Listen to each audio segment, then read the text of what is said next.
If we tried it, we can make it.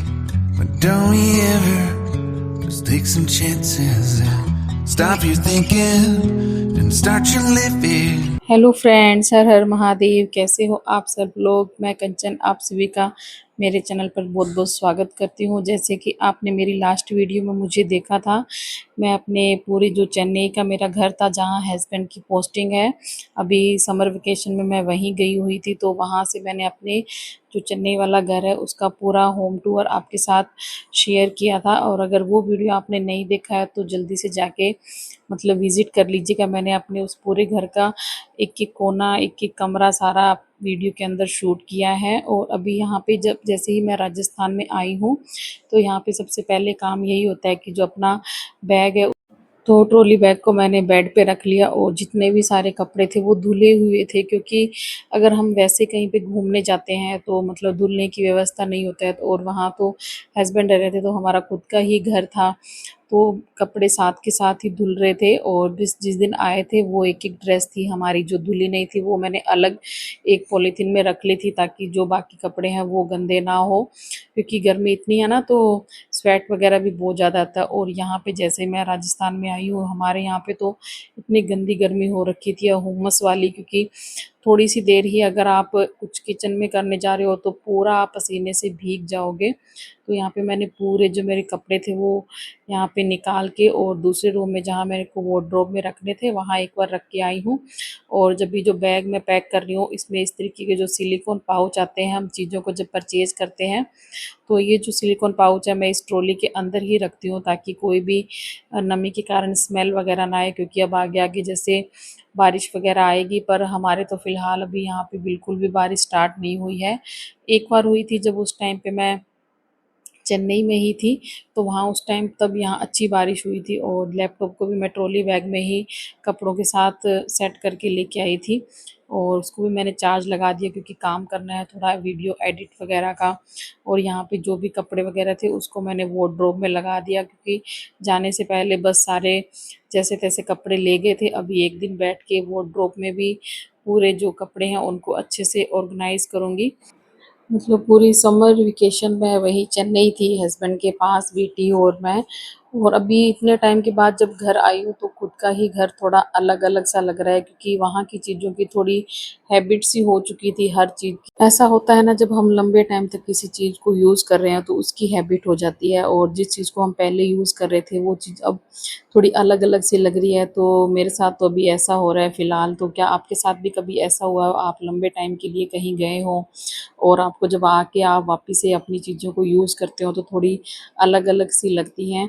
और फिर यहाँ पे मैंने जो भी बेडशीट वगैरह डालनी थी वो मैंने यहाँ पे डाल दी। और थोड़े बहुत कपड़े थे, क्योंकि जब हम ट्रैवल से आए थे तो नाइट में चेंज किए थे वो भी थे। तो यहाँ पे मैंने टाइमर सेट कर दिया है, और उसके बाद में जो बाकी के काम हैं वो करूँगी, क्योंकि अभी इतने टाइम के बाद आई हूँ। वैसे तो घर बंद नहीं था, क्योंकि मैं कह रही हूँ जैसे कि इन-लॉज़ मेरे यहाँ पे साथ में ही रहते हैं, पास में ही है ससुराल, तो आना-जाना लगा रहता है।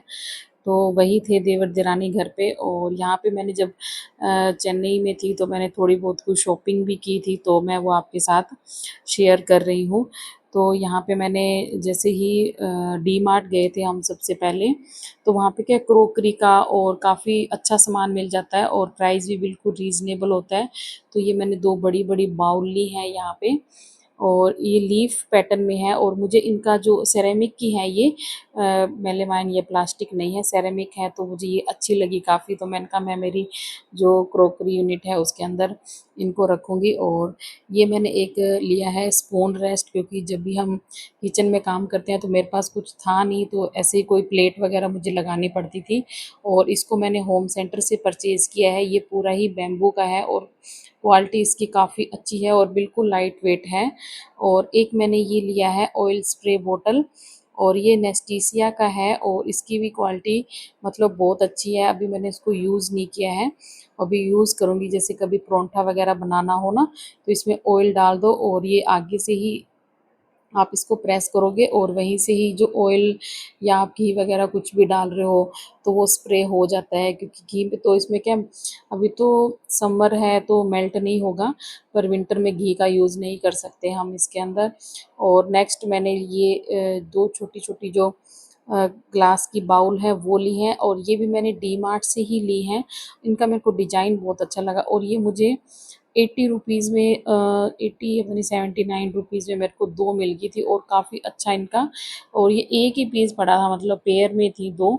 और ये जो छोटी-छोटी सी टिफ़िन टाइप में है, कुछ कंटेनर हैं, और ये भी मैंने डी मार्ट से लिए हैं, और ये भी 35 रुपीज़ के मुझे मिल गए थे, और क्वालिटी इनकी अच्छी है, एयर टाइट नहीं है पर अच्छे से बंद होता है। अगर आप कहीं मार्केट वगैरह जा रहे हो तो इसमें कुछ छोटी-मोटी चीज़ें बच्चों के लिए डाल के और अपने पर्स में आराम से कैरी कर सकते हो, या घर पे भी जैसे आप कुछ लौंग, इलायची कुछ डाल दिया। ब्लैक पेपर जो मिल है वो लिया है, इसमें आप 2-3 ब्लैक पेपर जो काली मिर्च होती है वो डाल के और अच्छे से क्रश कर सकते हो। जो भी आप सैंडविच बनाओ या किसी भी खिचड़ी वगैरह में आपको डालना हो तो अलग से कूटना नहीं पड़ता है आपको, जो ब्लैक पेपर होता है। और मुझे इसकी क्वालिटी काफ़ी अच्छी लगी है, और ये होम सेंटर से ही मैंने परचेज़ किया है, क्योंकि जब हम मॉल चेन्नई घूमने गए थे तो वहाँ पे काफ़ी, मतलब होम सेंटर में काफ़ी कुछ था, मन तो बहुत कुछ कर रहा था लेने का, पर वही है कि इतनी दूर से आप ट्रैवल कर रहे हो तो लगेज भी आपका काफ़ी हो जाता है, तो मैंने छोटी-मोटी चीज़ें काफ़ी ली थी। और एक ये सुंदर सी जो वुडन ट्रे आप देख रहे हो, ये मैंने परचेज़ नहीं की है, क्योंकि ये हस्बैंड को ही वहाँ पे ऑफ़िस में गिफ्ट मिली हुई है, क्योंकि वहाँ पे वो तो इन चीज़ों को यूज़ नहीं करते हैं, तो फिर मैं अपने साथ यहाँ पे ले आई, और ये काफ़ी अच्छी है, इतनी सुंदर लग रही है रखी हुई भी। और 2 ये स्टील की बास्केट, ये भी मैंने डी मार्ट से ही परचेज़ की हैं, 150 की हैं आई थिंक, एक 150 की है, और एक ये नेस्टेसिया का मैंने टम्बलर वहाँ से लिया था, क्योंकि नेस्टेसिया का भी 1-2 सामान मैंने वहाँ से परचेज़ किया था। और ये सिपर भी है, और आप इसको ट्रैवलिंग में इस तरीके से, मतलब साइड हैंडल नहीं है, आप ऊपर से इसको पकड़ सकते हैं, और बैग के भी जिप आप साइड में आराम से इसको रख सकते हैं, और इसमें 5 गिलास पानी आराम से आ जाता है, और काफ़ी अच्छा है।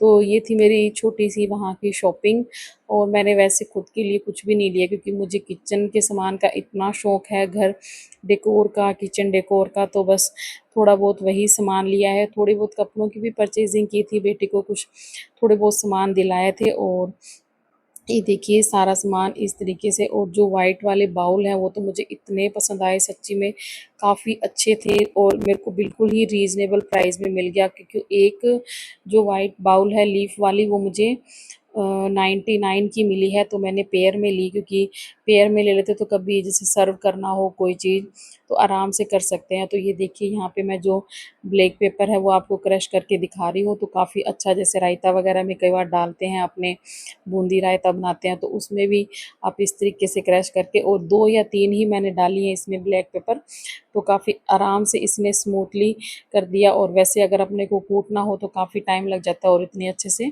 क्रश भी नहीं हो पाती है। और ये बाउल देखिए मैं आपको यूज़ करके बता रही हूँ, यहाँ पे मैंने सोयाबीन की सब्ज़ी बनानी थी अभी, तो ये देखिए यहाँ पे मैंने इसको सोक किया है। एक और वैसे ही दिखा रही हूँ आपको, और जो स्पून रेस्ट है वो भी मैंने देखिए इस तरीके साइड पे रख के, और यहाँ पे मैंने स्पून को रख दिया है। देन उसके बाद मैंने जो मलाई थी वो निकाली हुई थी, तो उसमें यहाँ पे मैं थोड़ा-सा दही लगा के और छोड़ दूँगी, क्योंकि अभी देवरानी थी घर पे तो उन्होंने मलाई का घी एक बार तो निकाल लिया था, तो अभी डब्बा फुल हो रखा था, तो फिर मैंने सोचा कि चलो अभी इसको रेस्ट कर देती हूँ, और जब तक खट्टा लगाऊँगी उसके बाद जो घी होता है वो आसानी से निकल जाता है, हमें ज़्यादा मेहनत नहीं करनी पड़ती है। वैसे तो मैं ब्लेंडर से ही निकालती हूँ, कई बार जो जूसर है जग है उसमें भी निकाल लेती हूँ, तो यहाँ पे रख दूँगी। और उसके बाद, क्योंकि आपने मेरी पहली वाली जो वीडियो है उनमें देखा होगा कि जो मेरे प्लांट हैं वो काफ़ी हैं, मेरे कुछ इंडोर प्लांट तो मैं जैसे अंदर नीचे की तरफ रखती हूँ घर में ही, जो अंदर सरवाइव कर पाते हैं, और बाकी जो खूब सारे प्लांट हैं वो मैंने छत पे यहाँ पे ग्रो कर रखे हैं। तो अभी मैं जाने से पहले सब प्लांट को एक साइड में ही रख गई थी, ताकि अगर कोई एक दिन पानी भी ना डाले तो आपस में इनका जो मॉइस्चर है नमी बनी रहे। और बाकी यहाँ पे मैं चिक भी बंधवा के गई थी इनकी छाँव के लिए, बट यहाँ पे हमारे राजस्थान में इतने आंधी तूफान आते हैं कि जो पूरी चिक है वो पूरी ही फट कट गई और उड़ के वो कहाँ गई कुछ पता ही नहीं चला। तो अभी उसके बाद अभी क्या है, जैसे थोड़ा-सा मौसम में थोड़ा-सा चेंज हुआ है, उतनी गर्मी नहीं है, तो बस इनको 2 बार मैं पानी डाल जाती हूँ सुबह-शाम। तो अभी आते ही मैंने सबसे पहले अपने प्लांट चेक किए थे सुबह-सुबह। अभी ये तो शाम का टाइम है, तो यहाँ पे मैं इनको थोड़ा पानी देने आई थी और जो मेरा बोगनविलिया है उसमें इतनी अच्छी फ्लावरिंग हो रही है, बहुत ही अच्छी फ्लावरिंग हो रही है। तो वाइट वाला है, पिंक वाले की पता नहीं क्या हो गया, पानी-वानी नहीं दिया क्या रहा इसमें, तो भी इतना वो नहीं ग्रो कर पा रहा है। और वाइट वाला तो मेरा काफ़ी अच्छे से ग्रो कर रहा है। और यहाँ पे कुछ वेजिटेबल्स भी उगा रखी है जैसे भिंडी वगैरह, तो अभी तो छोटी है, जब लगेगी तो मैं आपको ज़रूर इसमें शेयर करूँगी। तो काफ़ी अच्छे से ग्रो कर रहे हैं। तो ये था आज का वीडियो, मिलते हैं नेक्स्ट वीडियो में, बाय बाय।